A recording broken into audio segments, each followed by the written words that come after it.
आज मला विशेष आनंद होत आहे की जे भारताचा इतिहास घडवत आहे त्यापैकी काही मंडळींचा सत्कार इथं होतोय आणि तो नारायण सुर्वे वाचनालयातर्फे होतोय ही माझ्या दृष्टीने अतिशय आनंदाची गोष्ट आहे. खरं म्हणजे इतिहास कोण घडवतो?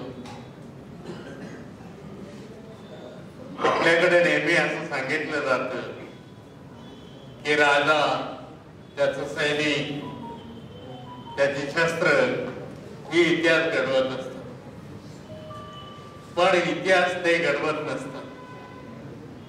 तर इतिहास काहीच करत नसतं, त्याच्याकडे कोणतीही ताकद नसते. तर इतिहास घडवण्याचं काम जिवंत माणसं करत असतात आणि या जिवंत माणसांचा सत्कार आपल्या सर्वांच्या साक्षीने येतो.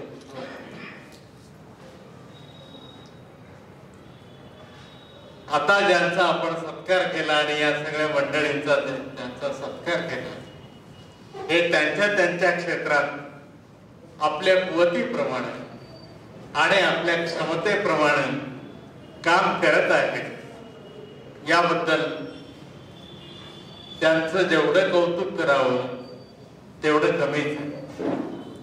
परंतु त्याची दखल या वाचनालयाने घेतली आणि वाचनालयाचे जे अध्यक्ष आहेत उत्तमराव कांबळे यांचं अतिशय बारकाईने लक्ष असतं समाज वास्तवाकडे आणि समाजात होणाऱ्या बदलाकडे.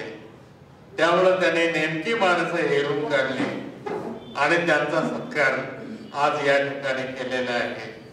म्हणून मी नारायण सुर्वे वाचनालयाचं सुद्धा कौतुक करतो आणि जी निवड समिती होती त्या निवड समितीचं सुद्धा कौतुक करतो.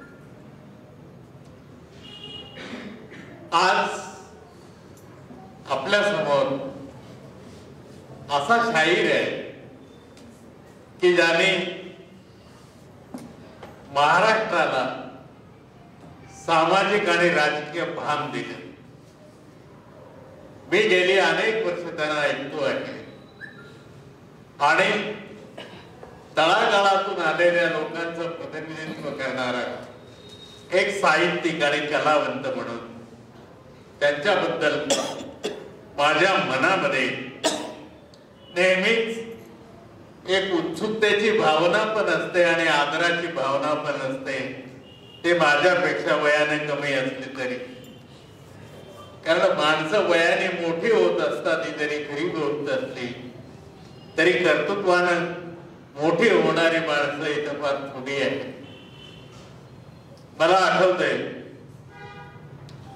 की दिनकर नावाचे एक कवी हिंदी साहित्यामध्ये अतिशय प्रसिद्ध होते आणि ज्यांच्या नावाने अनेक कविता संग्रह आहेत आणि ते नेहरूंचे मित्र होते.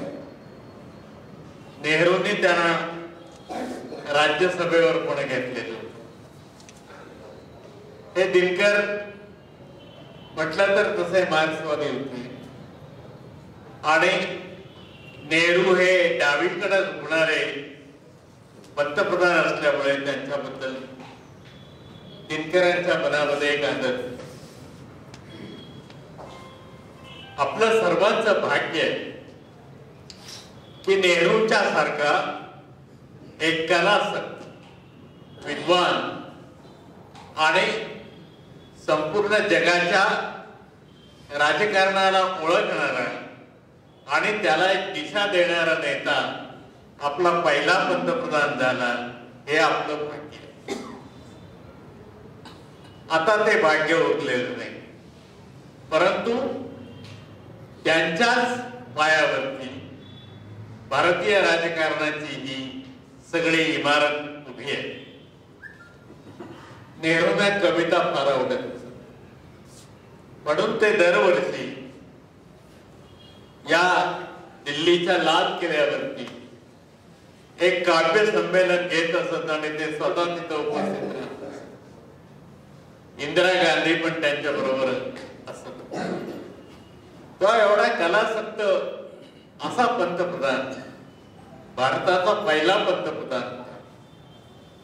आणि एका कवी संमेलनामध्ये तिथे ते सगळे भारतातले महान कवी बसलेले होते आणि ते ऐकण्यासाठी जवाहरलाल नेहरू आलेले होते आणि ते त्यांचं स्वागत करायला कवी दिनकर गेले.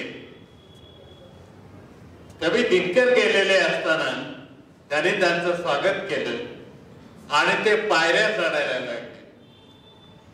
पायऱ्या चढता चढता नेहरूंचा एका पायरीवरून पाय घसरला आणि पाठीमागे असलेले जे कवी दिनकर होते त्याने त्यांना कवेत घेऊन ते पडताना त्यांना वाचवलं.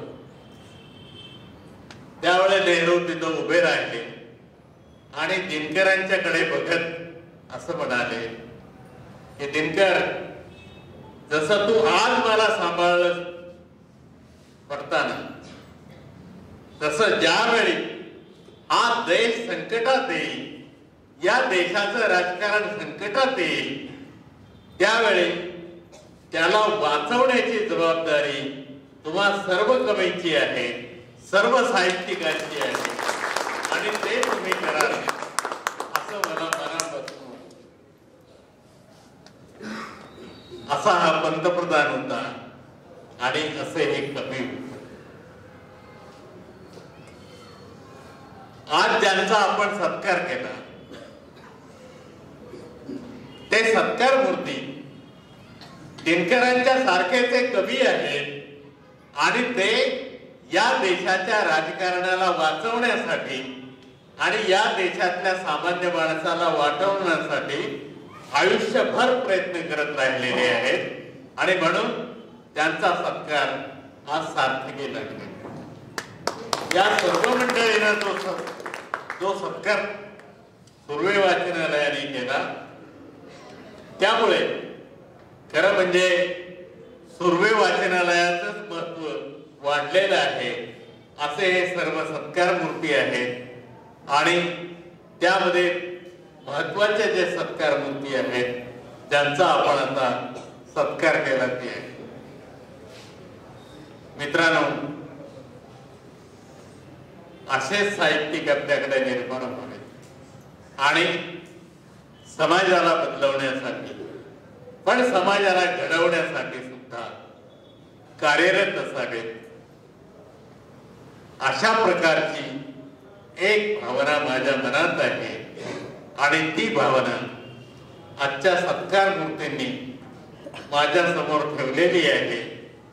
तेव्हा त्यांच्या लेखनाचं, त्यांच्या कर्तृत्वाचं महाराष्ट्राने स्वागत करावं, खुल्या अंतःकरणाने स्वागत करावं असं माझं स्वतःचं मत आहे. आणि ज्यावेळी असा प्रसंग येईल त्यावेळी मी संभाजी भगत यांच्या पाठीमागे सदैव उभा असेल एवढंच आश्वासन आपल्याला देतो. आणि माझ्या हस्ते या सर्वांनी आपला सत्कार स्वीकारला आणि संभाजीने हा सत्कार माझ्या हस्ते स्वीकारला. त्यामुळे माझे हात आज पवित्र झालेले आहेत अशी भावना व्यक्त करून मी आपली रजा घेतो. धन्यवाद.